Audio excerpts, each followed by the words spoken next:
You gave out 10 black shirts. Kind of what went into the number 10, and just kind of speak how you decided to do it this year.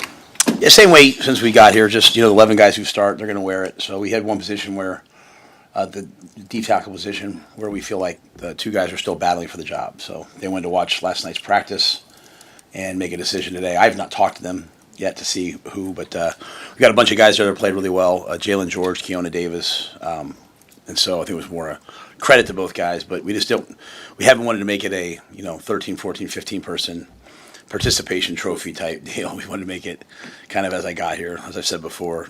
Just talking to Coach Osborne and some of the older guys, like at its purest form, it was just hey, the starters. So we are going to play a lot of different personnel groupings. So we've thought about maybe some other guys, but we haven't done that yet. How has Shavers come along? You mentioned he had a hamstring strain. Is he ready to roll? Practiced yesterday. He'll practice again today. We just saw him out there. He says he feels great, so we anticipate him playing.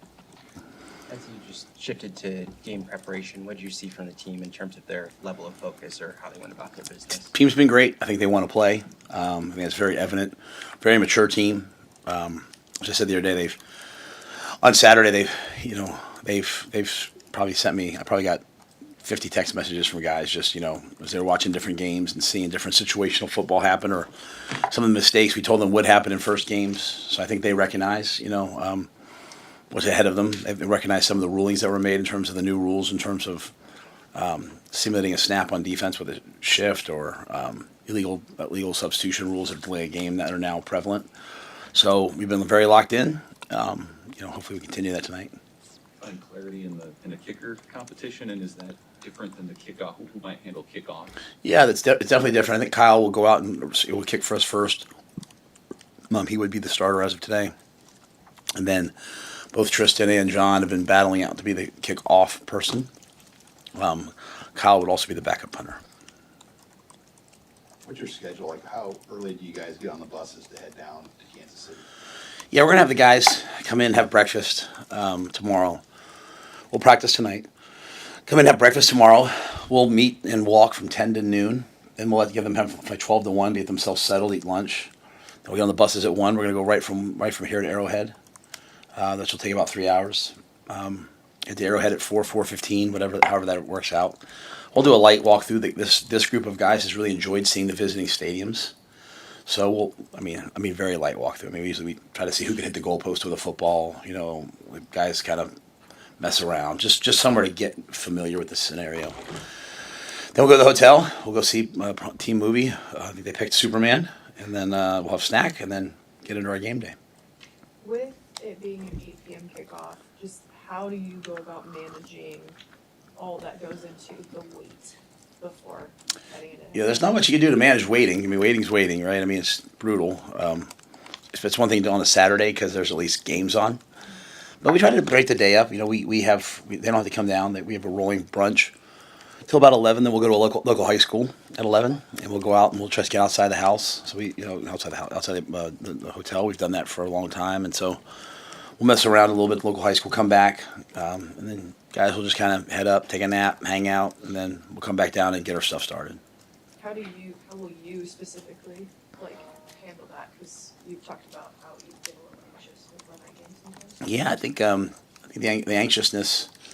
It's important to say the word being anxious, not anxiety. I think anxiousness, lets you know that what you're doing is worthwhile. So yeah, we're going to play another team. It's going to be fun. I'm very much looking forward to that. I've very much made a commitment to this year to having fun in everything that I do because that's the type of team we have. So I don't plan on watching a soap opera or anything. I don't know what I'll do. It's always a good time to get caught up on there's some of the first games have come in recruiting, so we'll always watch some recruiting film when we can. But I don't have super specific plans. How eager are you to see what type of impact Nebraska fans can have in a neutral site game? Yeah, I don't even consider it a neutral site. I just think it's Arrowhead. Arrowhead seems like part of our DNA, our footprint. So I think this feels like a home game light. I expect to have the same home game intensity.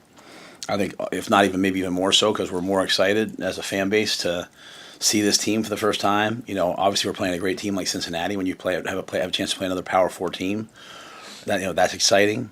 and to play at Arrowhead for the first. It's the first time playing at Arrowhead. Oscars, third. I probably should know that. First time for me.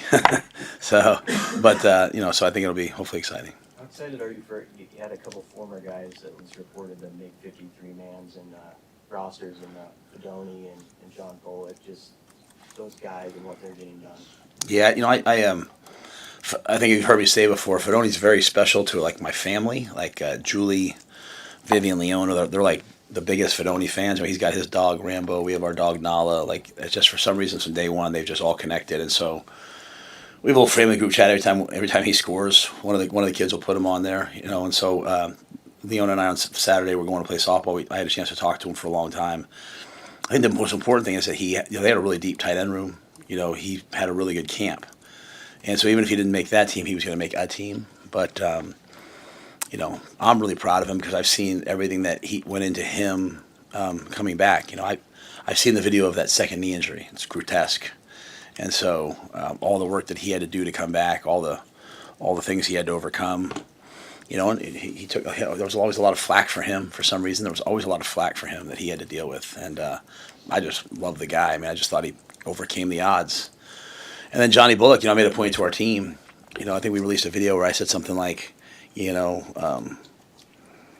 said the process is undefeated for those who won't be defeated. Really, what I said, I was talking about John Bullock, and I said, I just had the chance to FaceTime John now that he's made the team, and I got a text from his dad that he made it, and so I FaceTime John, and my point to the guys was when I got here, he was kind of forgotten about, right? Like hadn't really played. He was a backup safety. He went through the first year. I remember sitting in my office after the first year with us and being like, I'm thinking about retiring. Should I come back and play? His dad was very much like, Dad Steve's a great guy. I was like, I think he should play again, but, I love my son no matter what. And I just remember telling John, like, you've come so far. I just wouldn't want you to have regrets. And he didn't always like the way we did it.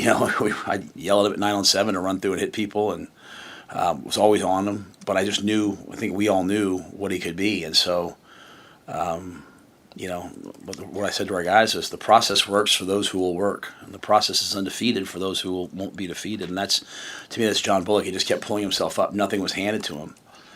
And I believe it kind of goes back to the point I sometimes try to make here that we as we look at Nebraska football, we always seem to say like, hey, this transfer is going to be better than the guys we have. But like starting to prove like if you just do what we're asking you to do, and I know sometimes it'll get questioned by people. I get that. But for the most part, the guys who've done it, works out pretty well for them. Even some of the guys who left, like Jamari Butler, when I got here, he was going in the transfer portal, and he hadn't really played. And Jamari did what we asked for 2 years, and he got paid a ton of money to go out to LSU. So I wish it would have been like to the NFL. But the guys who do what we ask, they play pretty well, and they monetarily and graduate usually, and they have some success. So it was a great example for our guys. Of, hey, here's two guys that when we got here, man, things did not look very bright for them. One with the knee, one with this thing, and they did all we asked, and look at them now. So hoping that our guys will buy into that, and hoping our team will buy into that concept about the process going into this game because we're significantly further ahead in terms of how we handle a game, I think, than we have been the last 2 years in terms of our understanding. And so excited to see them actually play it out. Mac Markway posted on social media that he had his knee procedure. Just curious if you've heard if that was successful, and I guess like the next steps for him. Yeah, he went down to Dr. Cooper in Dallas. Got back yesterday. He seemed like he was in good spirits. He was crutching around. The surgery was successful. I think Dr. Cooper even commented it was like the largest hamstring graft he'd ever taken. I mean, that's how big and strong Mac is. So, like I said, Mac was in good spirits. He won't be able to go to the game. He'll have to stay here, but he'll begin his rehab process now. So we'll see what the future holds in terms of him and his decisions. But for right now, that was a positive. Well, some of the other guys who have season-ending injuries need to go. They made it possible for everyone to go if they want to go. No, like 5 or 6 of them, they didn't want to stand on their crutches for the whole time, which we advised them not to go, but we said medically they said I would advise you not to go. Though I said if you want to go, we'll figure it out. And those guys, I think 4 or 5 of them said they want to stay back. But for the most part, the whole team will be there. You said about 80, or what's your number that will go down? I think 80's going down. Is it 80, Susan? 80? 80-ish. 80-ish. I don't know. There might be like a guy or two. Eckler is a little bit of a wild card. I could really use this guy. But I thought the last number I saw was 80. So I mean, maybe 80, 81, 82, but 80. So and then the rest of the guys are coming down the next day. Matt, there seemed to be a level of kind of measured excitement from the players yesterday, but more so just focus. Is that kind of the tone internally? I want them to be really excited. I mean, we've worked really hard. This has been like the longest camp ever. Like the last 2 practices have ended a few minutes early, which I don't really do very often. But that's how you can tell I'm sort of like, all right, I've seen enough. So yeah, I mean, I expect them to be really excited. I mean, that to me, you play with passion and energy. I mean, I think they're trying to do a really good job of coming here with you guys and being professional and saying things like I think they're saying what they feel, but just saying it in a respectful way. But they should be really, really excited. At the same time, I think we recognize. I mean, we watched that cut up. It was like 60, 65, 70 plays from the games on Saturday. And what you saw over and over and over again was just bad football and bad football plays. And that comes from just not being focused on the play. Worrying about the scoreboard, worrying about everything else, worrying about, your playing time. I don't know, whatever the only things that can distract you, right? So just challenging the guys. Like, we want to go play this game one snap at a time with intentional focus, neutral mindset, and attack each play. And not worry about what the score is. Just worry about how we're playing, and then deal with how we have to play. Adjust to the situation in the fourth quarter. But we've worked on this for a long time. We've worked on it for 3 years. So I'd like to see it come to fruition now, where we just go out there and play with a ruthless mindset. Your first year, you guys played a Power 5 team in Week 1 to begin the year. Is there anything that you take from that Minnesota experience that you learned from heading into this game? That's a great question. I like playing Power 4, Power 5. I guess Power 5 then, now Power 4 maybe. I like playing a Power 4 team to start. I think it makes your camp much more intentional. It gets everyone's attention early.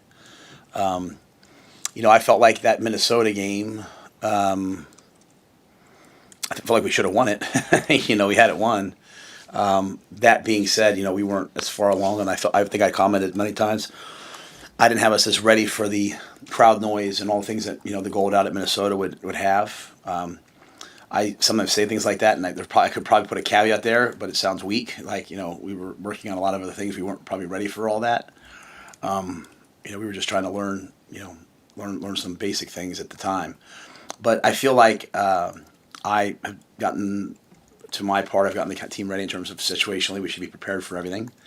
And I think to their part, they are focused and paid a lot of attention to detail. Like, we walked in this morning, Wish and I walked in this morning, and Isaiah Mosey's, sitting in the recovery tubs, and not he's just sitting there. He's got his game book out. Like, a lot of times you see guys looking at their phone or iPad. Like, he's got his game book out, and he's like taking notes. I was like, all right, that's what our freshmen look like. That means that every room that the seniors are doing a good job, or in that case, in that room, Emmett.